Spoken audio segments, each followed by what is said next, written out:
নমস্কাৰ এই মুহূৰ্তত এটা ভয়ংকৰ দুৰ্ঘটনাৰ খবৰ আহিছে এইগৰাকী হৈছে অসমৰ এগৰাকী জনপ্ৰিয় কণ্ঠশিল্পী বৰ্তমান অৱস্থাত যুৱ প্ৰজন্মৰ মাজত অতিকে জনপ্ৰিয় আৰু শেহতীয়াকৈ ভাইমন্দা বোলছবিত হিয়া দিয়া নিয়া যি গীত আছিল সেই গীতত কণ্ঠদান কৰিছিল দেৱাগীতে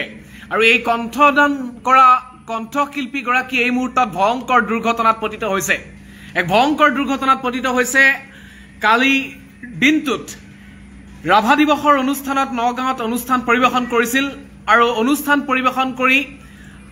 নামনি অসমলৈ অৰ্থাৎ স্বগৃহলৈ উভতাৰ পথত এনেদৰে ভয়ংকৰ দুৰ্ঘটনাত পতিত হৈছে জনপ্ৰিয় কণ্ঠশিল্পী গৰাকী আৰু এই কণ্ঠশিল্পী গৰাকী শেহতীয়াকৈ যি ভাইমন্দা বোলছবি সমগ্ৰ অসমত জনপ্ৰিয়তা বুটলিছিল সেই বোলছবিখনত এই জুবিন গাৰ্গৰ যি অভিনয় আছিল এই অভিনয়ৰ সময়ত যি গীত হিয়া দিয়া নিয়া গীত সেই হিয়া দিয়া নিয়া গীতত কণ্ঠ নিগৰাইছিল যি সুৰ প্ৰতিগৰাকী অসমৰ জনতাৰ হৃদয়ে হৃদয়ে বাজি উঠিছিল সেই হিয়া দিয়া নিয়াৰ যি গীত সেই গীতটোত কণ্ঠদান কৰা এইগৰাকী কণ্ঠশিল্পী ভয়ংকৰ দুৰ্ঘটনাত পতিত হৈছে আজি দিনৰ ভাগত নিজৰ বাহনেৰে নগাঁৱৰ পৰা নামনি অসমলৈ গৈ থকা মুহূৰ্ততে এনেদৰে ভয়ংকৰ দুৰ্ঘটনাত পতিত হৈছে পাটাচাৰকুছিত এই ভয়ংকৰ দুৰ্ঘটনা সংঘটিত হৈছে পাঠশালা থানাৰ অন্তৰ্গত পাটাচাৰকুছিৰ ৰাষ্ট্ৰীয় ঘাইপথত এনেদৰে নিয়ন্ত্ৰণ হেৰুৱাই পথৰ কাষত থকা দলঙৰ ৰেলিঙত খুনা মাৰিছে আৰু তাৰ পিছতে ভয়ংকৰ দুৰ্ঘটনাত পতিত হৈছে কণ্ঠশিল্পী গৰাকী যিগৰাকী কণ্ঠশিল্পীৰ সেই কণ্ঠই প্ৰতিগৰাকী অসমৰ জনতাৰ হৃদয় স্পৰ্শ কৰিছিল ভাইমন্দা যি বোলছবি সেই বোলছবিত এইদৰে জুবিন গাৰ্গৰ যি অভিনয় আছিল সেই অভিনয়ত জুবিন গাৰ্গৰ যি কণ্ঠ সেই কণ্ঠ হুবহুভাৱে তেখেতে একেদৰে গীতটোত তেখেতে হুবহু প্ৰকাশ কৰিছিল আৰু হিয়া দিয়া নিয়াৰ যি টিউন হিয়া দিয়া নিয়াৰ যিটো সুৰ সেই সুৰে প্ৰতিগৰাকীৰ মন জয় কৰিবলৈ সক্ষম হৈছিল আৰু এইগৰাকী অসমৰ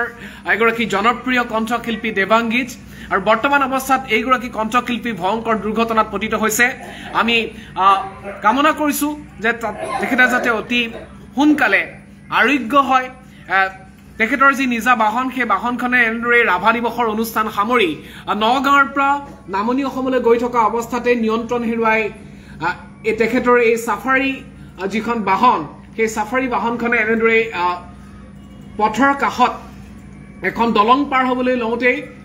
ৰেলিঙত খুনা মাৰিছে আৰু তাৰ পিছতে সন্মুখ ভাগ সম্পূৰ্ণৰূপে ভাঙি গৈছে তিনিগৰাকীকৈ আছিল সেই বাহনখনত তিনিগৰাকীয়ে বৰ্তমান অৱস্থাত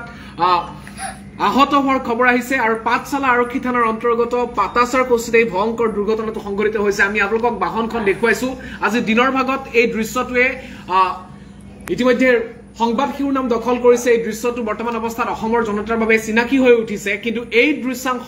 এই যি ভয়ংকৰ ঘটনা এই ভয়ংকৰ দুৰ্ঘটনাত পতিত হোৱা ব্যক্তিগৰাকী কিন্তু অসমৰ জনতাৰ চিনাকি এগৰাকী ব্যক্তি দেৱাংগীতে বিভিন্ন সময়ত অসমৰ লোককৃষ্টিৰ হক বা অসমৰ যিসকল স্মৰণীয় যিসকল কণ্ঠশিল্পী আছে সেইসকলৰ গীতসমূহ অতি সুন্দৰকৈ প্ৰদৰ্শন কৰি আহিছিল তেখেতৰ যি গীতিশৈলী সেই গীতিশৈলীয়ে অসমৰ জনতাৰ মন মগজু বা অন্তৰ জয় কৰিবলৈ সক্ষম হৈছিল আৰু বৰ্তমান অৱস্থাত এইগৰাকী কণ্ঠশিল্পী দুৰ্ঘটনাত পতিত হৈছে চিকিৎসাধীন হ'ব লগা হৈছে সৌভাগ্যবশতঃ ঈশ্বৰৰ কৃপাত বৰ্তমান অৱস্থাত তেখেতৰ অৱস্থা যদিও বৰ্তমান কিছু সুস্থিৰ হৈছে কিন্তু যথেষ্ট আঘাত পাইছে কণ্ঠশিল্পী গৰাকীয়ে কালিৰ নিশাৰ ভাগতো তেখেতে নগাঁৱত ৰাভা দিৱসৰ যি অনুষ্ঠান সেই ৰাভা দিৱসৰ অনুষ্ঠানত বহুকেইটা কালজয়ী গীত গাই উপস্থিত থকা দৰ্শকৰ মন জয় কৰিবলৈ সক্ষম হৈছিল আৰু এইগৰাকী কণ্ঠশিল্পী বৰ্তমান অৱস্থাত দুৰ্ঘটনাত পতিত হৈছে আৰু দুৰ্ঘটনাত পতিত হোৱাৰ যি দৃশ্যাংশ সেই যি বাহনখনৰ যি দৃশ্যাংশ সেই দৃশ্যাংশ ইতিমধ্যে ভাইৰেল হৈছে এই দৃশ্যাংশ আপোনাৰ বাবে হয়তো আজিৰ দিনটোত চিনাকি কিয়নো আজিৰ দিনটোত বিভিন্ন সামাজিক মাধ্যম বা সংবাদ মাধ্যমত এই দৃশ্যটো ইতিমধ্যে প্ৰচাৰিত হৈছে দুৰ্ঘটনাৰ খবৰ সকলোৱে জনাইছে যে এটা দুৰ্ঘটনা সংঘটিত হৈছে এখন বাহন প্ৰায় সন্মুখ ভাগ এনেদৰে ভাঙি গৈছে ৰেলিং ভাঙি সম্পূৰ্ণৰূপে সন্মুখ ভাগ ধ্বংস হৈ গৈছে কিন্তু বাহনখনত থকা আটাইকেইগৰাকী ভগৱানৰ কৃপাত বাচিছে সেয়া এক ভাল খবৰ আমি আশা কৰিছো যাতে দেৱাংগীত অতি সোনকালে আৰোগ্য হয় আৰু আগন্তুক সময়তো যাতে তেখেতে সুন্দৰ প্ৰদৰ্শন আগবঢ়াব পাৰে আমি আপোনালোকে দৃশ্যাংশটো দেখিছে এয়া হৈছে আপোনাৰ এটা চিনাকি দৃশ্যাংশ অসমত বৰ্তমান অৱস্থাত অতিকে চৰ্চিত এখন বোলছবি মুনিন বৰুৱাৰ যি জীৱন ভিত্তিক এখন বোলছবি শশাংক সমীৰৰ ডাইৰেক্টৰত বা পৰিচালনাত ইতিমধ্যে ৰাজ্যত এক প্ৰকাৰ খলকনি তুলিছে আৰু জুবিন গাৰ্গৰ যি অভিনয় জুবিন গাৰ্গে যি সময়ত হিয়া দিয়া নিয়া গীতটো কণ্ঠদান কৰিছিল মুনিন বৰুৱা তেখেতৰ সন্মুখত বহি আছিল আৰু সেই মুহূৰ্তত এই জুবিন গাৰ্গৰ হিয়া দিয়া নিয়াৰ যিটো অতিকে জনপ্ৰিয় যিটো সুৰ হিয়া দিয়া নিয়াৰ যিটো অতিকে জনপ্ৰিয় সুৰ সেই সুৰটো বোলছবিখনত কণ্ঠনি কৰাইছিল এইগৰাকী দেৱাংগীছে আৰু দেৱাংগীজ বৰ্তমান অৱস্থাত ভয়ংকৰ দুৰ্ঘটনাত পতিত হোৱাৰ খবৰ আহিছে দুদিনমানৰ আগতে দেৱাংগীজৰ এটা বিশেষ পোষ্ট আমি আপোনালোকক দেখুৱাম দেৱাংগীজৰ এটা পোষ্ট আছে তেখেতে শেহতীয়াকৈ যি আহমেদাবাদৰ যি দুৰ্ঘটনা সেই দুৰ্ঘটনা সংঘটিত হোৱাৰ সময়তো তেখেতে শোক প্ৰকাশ কৰাৰ পৰিলক্ষিত হৈছিল আৰু বৰ্তমান অৱস্থাত তেখেত নিজে দুৰ্ঘটনাত পতিত হ'ব লগা হৈছে এটা দুখৰ খবৰ আমি জনাবলৈ চেষ্টা কৰিছো এটা বিশেষ ফেচবুক পোষ্ট আমি আপোনালোকক দেখুৱাম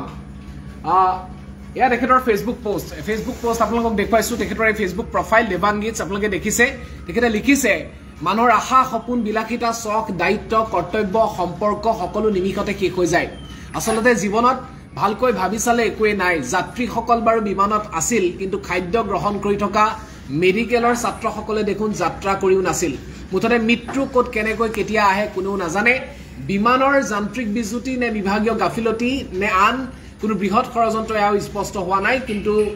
মানুহবোৰ যে ঘূৰি নাহে সেয়া স্পষ্ট মৃতকৰ পৰিয়ালক ভগৱানে শক্তি দিয়ক প্ৰতিগৰাকী মহান আত্মাৰ মুক্তি কামনা কৰিলো এয়া আছিল দেৱাংগীজৰ পোষ্ট দেৱাংগীজ অত্যন্ত এগৰাকী হৃদয়স্পৰ্শী কণ্ঠশিল্পী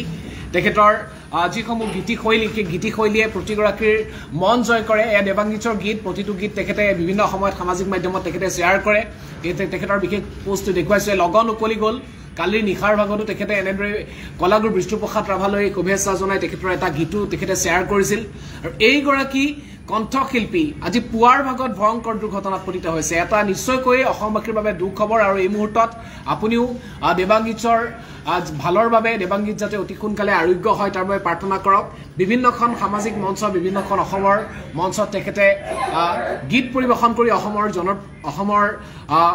সংগীতপ্ৰেমী ৰাইজৰ মৰম আদৰ বুটলিবলৈ সক্ষম হৈছিল বিভিন্ন সময়ত তেখেতৰ যিসমূহ গীত সেই গীতসমূহে এক প্ৰকাৰ খলকনি তোলে এটা সুন্দৰ কণ্ঠৰ অধিকাৰী আৰু দেৱাংগীজ বৰ্তমান অৱস্থাত ভয়ংকৰ দুৰ্ঘটনাত পতিত হৈছে আৰু এনেদৰেই নিজৰ সাফাৰী বাহনখন দুৰ্ঘটনাত পতিত হৈছে আৰু সাফাৰী বাহনখনৰ যি কাৰ্যক্ষমতা তাক লৈ সকলোৱে প্ৰশ্ন তুলিছে কিয়নো বৰ্তমান অৱস্থাত এখন 5 ষ্টাৰ ৰেটিং কাৰ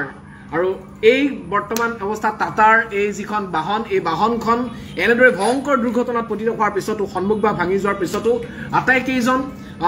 আহত হৈছে তেখেতসকল বৰ্তমান অৱস্থাত হস্পিটেললৈ গৈছে হয়তো এটা ভয়ংকৰ দুৰ্ঘটনাৰ পৰা